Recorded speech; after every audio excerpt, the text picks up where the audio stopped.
Assalamualaikum warahmatullahi wabarakatuh. Waalaikumsalam Waalaikumsalam warahmatullahi wabarakatuh, Bu. warahmatullahi wabarakatuh. Selamat pagi yang Anda semuanya. Bagaimana Selamat pagi, kabarnya? Bu. Alhamdulillah baik, Bu. Alhamdulillah baik, Bu. Alhamdulillah. Sebelum memulai pembelajaran, mari kita mulai pembelajaran kita dengan membaca doa. Membaca doa menurut kepercayaan masing-masing dimulai.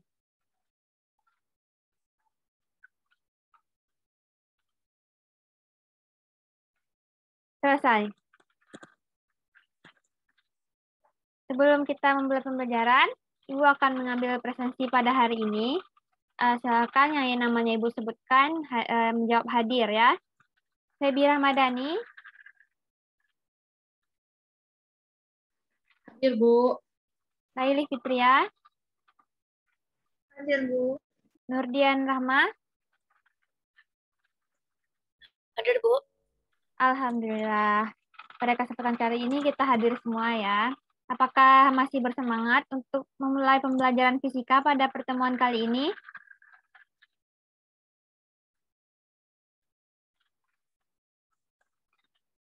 Masih semangat ya untuk memulai pembelajaran?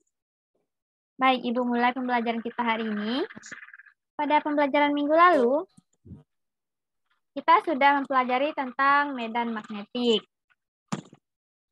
Kemudian, pada kesempatan kali ini Anda akan Ibu jelaskan tentang induksi elektromagnetik. Sebelum memulai pembelajaran, Ibu akan memperkenalkan siapa-siapa saja rekan-rekan Ibu yang akan menjelaskan pembelajaran pada pagi hari ini. Yang pertama ada Ibu Febi Rahmadhani dengan NIM 19033023. Ada Ibu Laili Fitria 19033035. Ibu sendiri Muhdian Nahdah dengan NIM 19033109. Kemudian ada Ibu Nurdian Rahmah Utami dengan NIM 193051. Baik. Kita masuk pada kompetensi dasar pada pertemuan kali ini.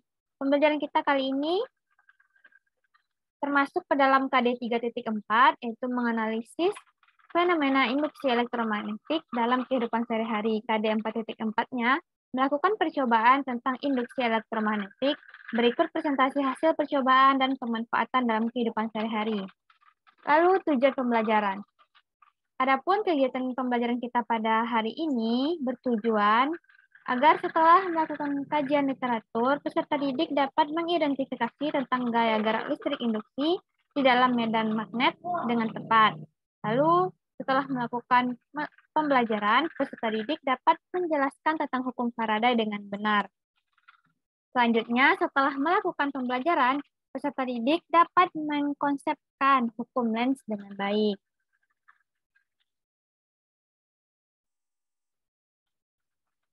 Nah, materi pertama akan Ibu jelaskan sendiri, yaitu tentang gaya gerak listrik induksi. Gaya gerak listrik atau GGL induksi adalah timbulnya gaya gerak listrik di dalam kumparan yang mencakup sejumlah flux garis gaya medan magnet. Banyaknya garis medan magnet yang menembus suatu permukaan disebut dengan flux magnetik. Adapun persamaan dari flux magnetnya adalah A dikali B cos theta, dengan di mana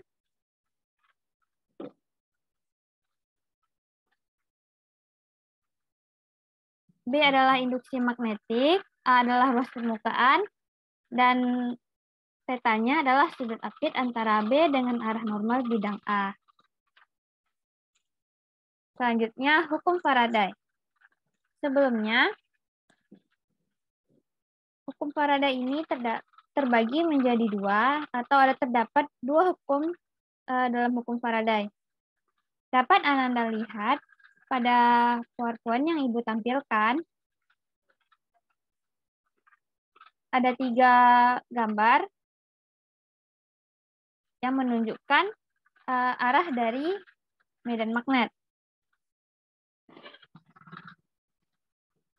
Adapun gerak magnet yang keluar dan masuk kumparan akan menghasilkan GGL.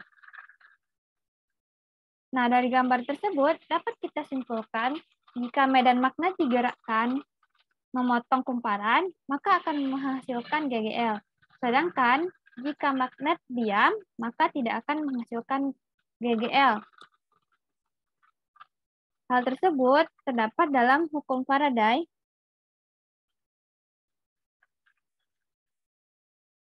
yaitu hukum Faraday pertama menyatakan jika suatu massa zat yang dilarutkan atau diendapkan akan berbanding lurus dengan muatan yang dilewati dalam sel dan massa ekivalen dari zat tersebut.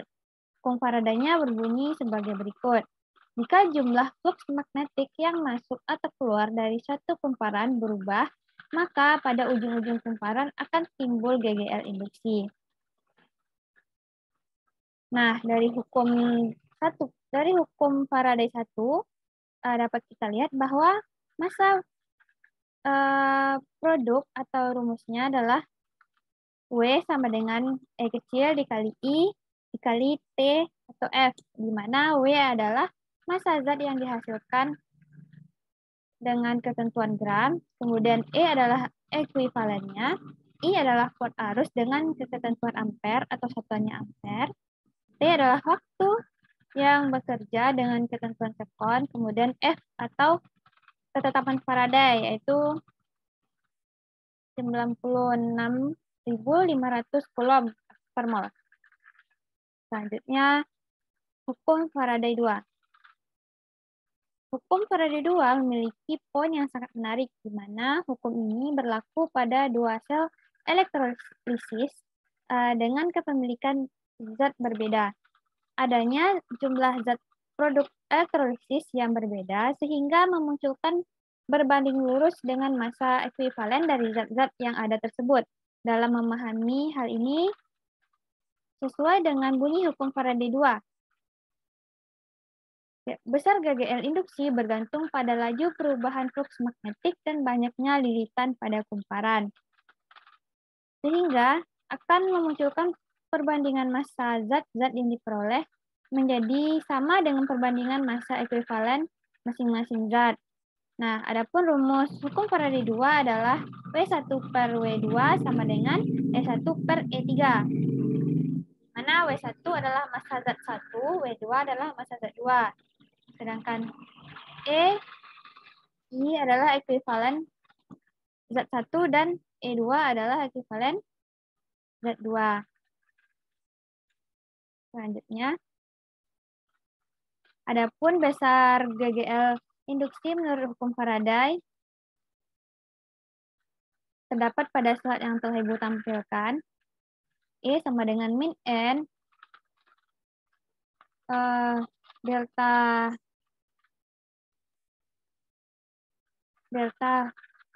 perubahan flux magnetik dan delta T atau perubahan waktu. Selanjutnya, penjelasan tentang hukum Lenz. Sampai dengan penjelasan hukum Faraday, apakah ada yang tidak dimengerti? Ananda semuanya? Bisa, Bu. Alhamdulillah, saya mengerti, Bu. Alhamdulillah. Bisa, Bu. Alhamdulillah. Selanjutnya, materi tentang hukum Lenz akan dijelaskan Ibu Febi Ramadhani. Kepada Ibu Febi, kita persilahkan. Baiklah, Assalamualaikum warahmatullahi wabarakatuh. Waalaikumsalam warahmatullahi wabarakatuh. Selamat pagi Ananda semuanya. Pagi, Bu. Baiklah, di hari ini kita akan membahas materi lanjutan yaitu tentang hukum Lenz. Hukum Lenz adalah hukum yang membahas tentang arus listrik yang diakibatkan oleh pergerakan magnet yang memotong medan magnet. Atau hukum Lenz ini merupakan sebuah metode alternatif untuk arah arus induksi atau GGL induksi, di mana arah induksi selalu menimbulkan medan magnet. Induksi itu yang berlawanan dengan perubahan medan magnet asalnya. Adapun bunyi dari hukum Lenz yang pertama ialah arus induksi yang mengalir pada penghantar atau kumparan dengan arah yang berlawanan dengan gerakan akan menghasilkannya. Atau dengan kata lain, medan menimbulkannya melalui perubahan flux magnet yang menimbulkannya. Oke, selanjutnya.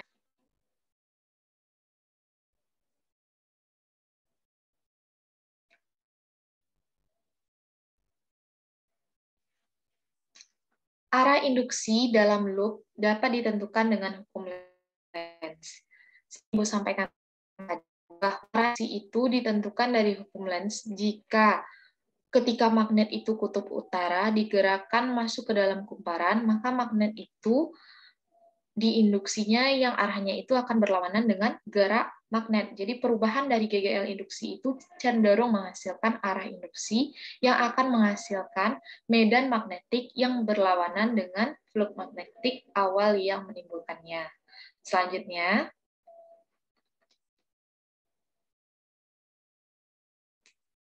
oke, jadi ini adalah gambar rangkaian loop yang berada di dalam medan magnet B dengan batang KL bebas bergerak ke kiri dan ke kanan. Jadi batang KL-nya bisa kita taruh di kanan ataupun di kiri. Jadi dia bisa bergerak ke kanan dan ke kiri. Adapun kecepatannya bisa berada di sebelah kanan maupun di sebelah kiri dari batang KL tersebut. Oke, selanjutnya.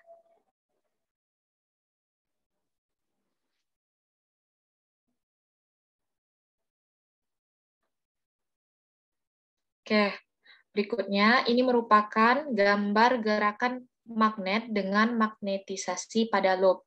Jadi, ketika magnet kutub utaranya digerakkan masuk ke kumparan, di kumparan ada magnet, medan magnet, dan induksinya itu akan berlawanan dengan gerak magnet tersebut.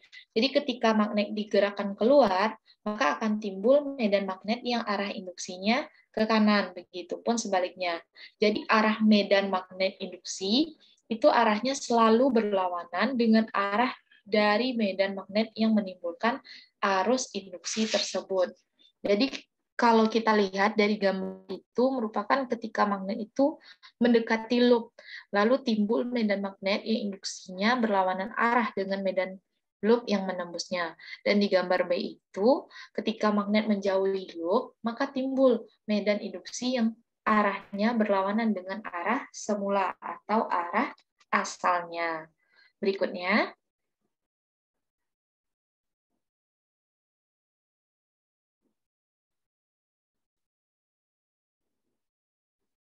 oke, dari hukum Lenz ini ada beberapa hal yang dapat kita simpulkan. Yang pertama itu medan magnetik yang terbentuk oleh arus dalam loop, arahnya harus berlawanan dengan flux yang masuk menembus penampang bidang loop, yaitu ke kanan, dan arahnya sama dengan arah medan yang dihasilkan oleh magnet batang. Dan yang kedua, arah arus induksi dapat ditentukan dengan kaidah tangan kanan, di mana jadi arah jempol itu menunjukkan arah ke atas, itu simbolnya adalah I, atau kuat arus. Dan B, itu ketika menggenggam batang KL, itu B. B itu artinya magnetic field, atau medan magnetik. Jadi kalau misalkan masuk, dia arahnya akan ke kanan, seperti yang Ibu jelaskan tadi.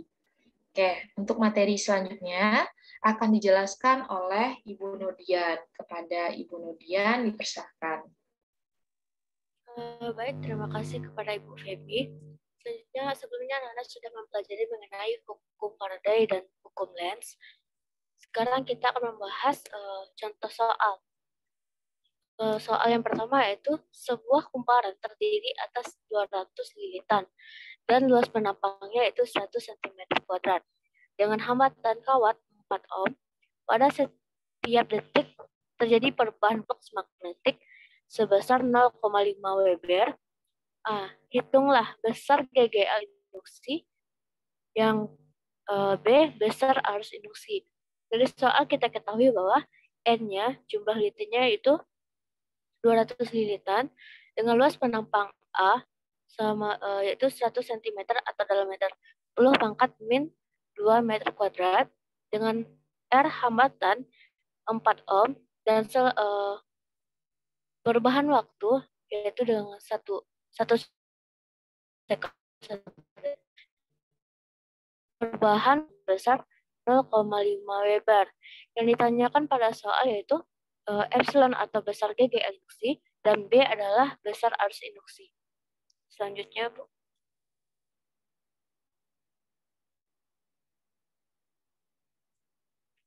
Nah, untuk mencari besar GGL induksi, kita menggunakan persamaan Faraday yang sebelumnya sudah dijelaskan oleh Bu Nahda dengan persamaan epsilon sama dengan min jumlah lilitan dikali dengan perubahan flux magnetik terhadap perubahan waktu. Nah, pada soal kita ketahui bahwa jumlah lilitannya itu 200 lilitan dikali dengan perubahan flux magnetik yaitu 0,5. Min 200 dikali 0,5 didapatkan min 100 volt. Jadi besar GGL induksi yaitu min 100 volt. Untuk pertanyaan yang B itu besar arus induksi.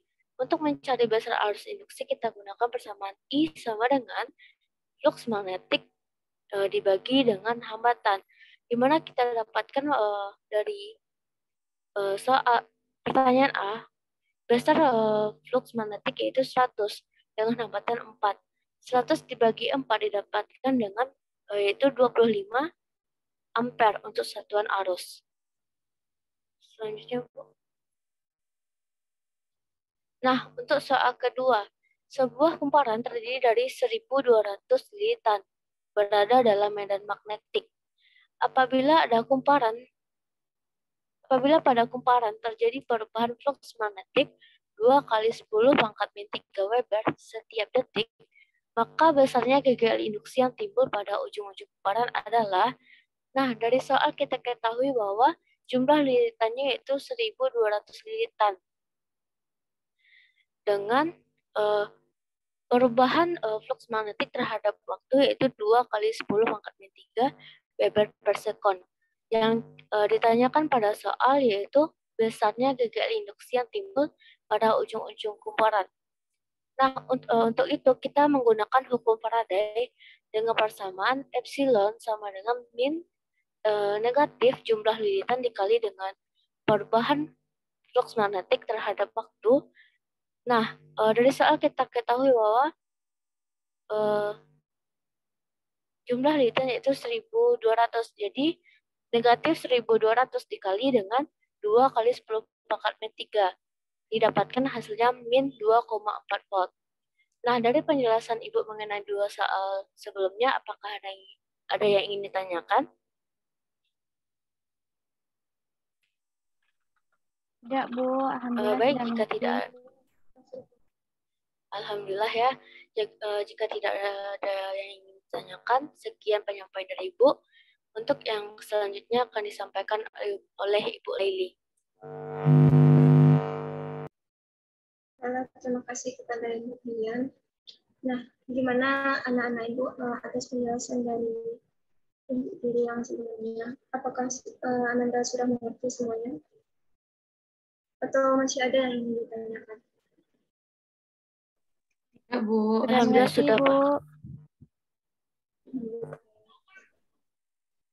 Baiklah,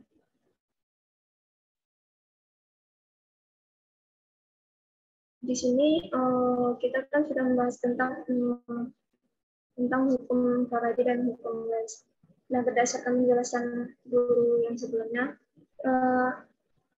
apakah anak Ibu tahu apa itu kesimpulan dari materi kita hari ini? Bagi yang tahu, silakan tunjuk tangan.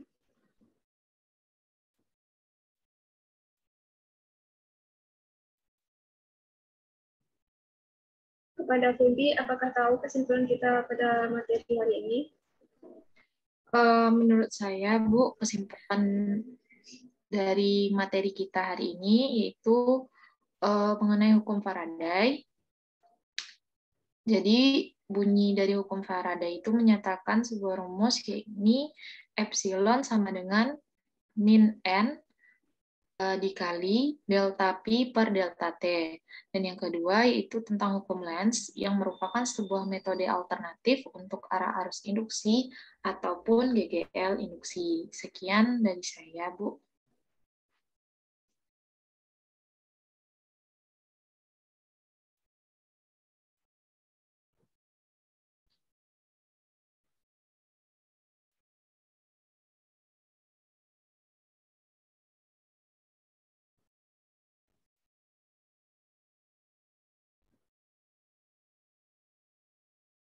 Nah, baiklah, terima kasih kepada Tinggi.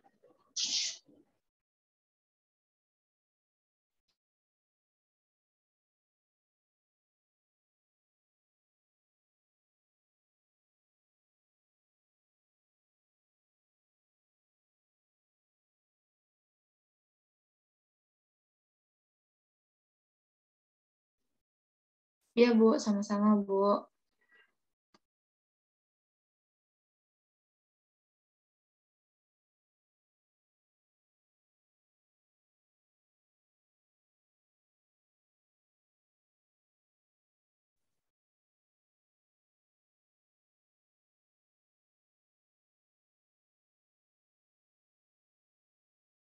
Mohon maaf kepada ibu semuanya, ibu terkena jaringan.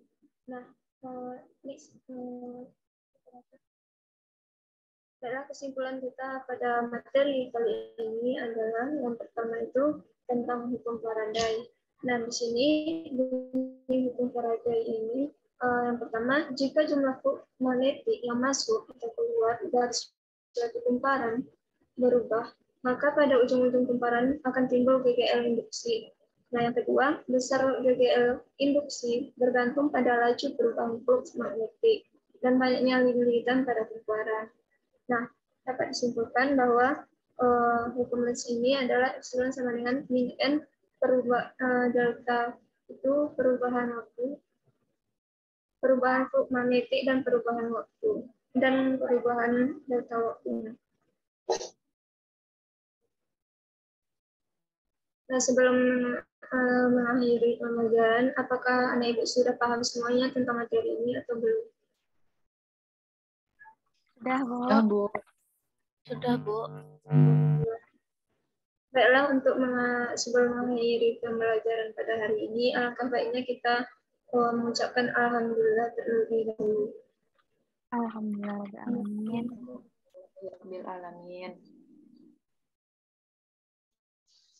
Baik, mungkin hanya itu yang dapat disampaikan.